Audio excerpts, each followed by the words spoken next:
ప్రకారం వేశారు అంటే వాళ్ళు దాన్ని ఎంత ఇంపార్టెంట్ గా తీసుకున్న దాని గురించి చెప్పడానికి ఎందుకంటే మిగతా రాష్ట్రాల్లో కూడా ఎన్నికలు జరుగుతున్నప్పటికీ కూడా వాళ్ళు వెస్ట్ బెంగాల్ మీద ఫోకస్ చేశారంటే వాళ్ళకి ఈసారి వెస్ట్ బెంగాల్ అంత ఇంపార్టెంట్ అనేది అర్థం.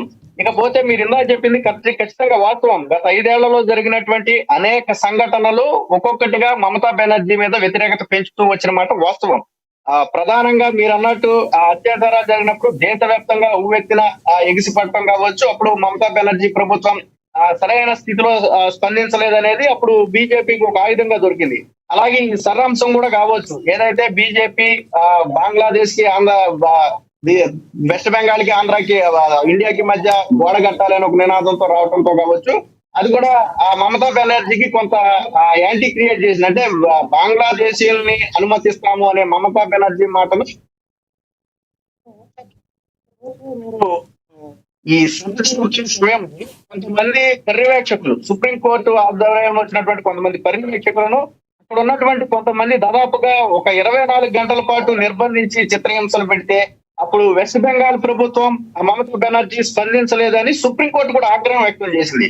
సో ఇలా ప్రతిదీ కూడా వెస్ట్ బెంగాల్ ప్రజలు క్షుణ్ణంగా గమనిస్తున్నారు. వీటన్నిటికీ మించి మొన్న జరిగినటువంటి ఏదైతే ఉమెన్ బిల్లు పార్లమెంట్ లో ఉందో దాన్ని పూర్తిగా అడ్డుకోవడం ఒక రకంగా బీజేపీకి ఎక్కడ అస్త్రం దొరికిందంటే, ఒక మహిళా ముఖ్యమంత్రిగా ఉండి మహిళా బిల్లును మమతా బెనర్జీ వ్యతిరేకించారనే ఒక నినాదాన్ని అటు ఎన్నికల చివరిలో చాలా బలంగా తీసుకెళ్లారు.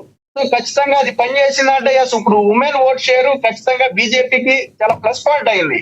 సో ఒక రకంగా బీజేపీ చేసినటువంటి ప్రచారం కూడా అక్కడ ఉపయోగపడింది. మొత్తంగా ఒక్కొక్క ఏ ఘటన కూడా మమతా బెనర్జీ తేరుకోవడానికి ఉపయోగపడలేదు. ప్రతి అవకాశాన్ని కూడా బీజేపీ ఈ 5 సంవత్సరాలు బలంగా ఉపయోగించుకుంది అనటంలో సందేహం లేదు.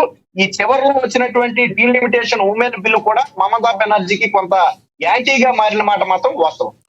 రైట్, సుధాకర్ గారు మీ యొక్క అభిప్రాయాన్ని తెలియజేసినందుకు ధన్యవాదాలండి. మళ్ళీ మీతో టచ్లోకి వస్తాను.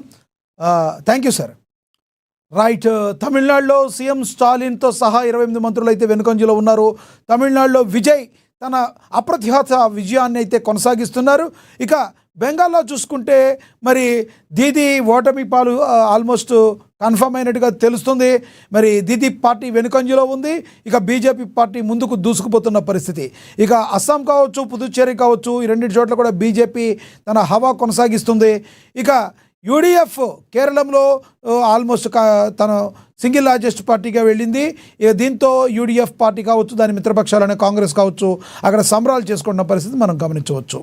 అయితే ఇప్పటికైతే తమిళనాడు మాత్రం మరి కాసేపట్లో ఇంకాసేపు అయితే మాత్రం మరింత క్లారిటీ వచ్చే అవకాశం అయితే కనబడుతుంది.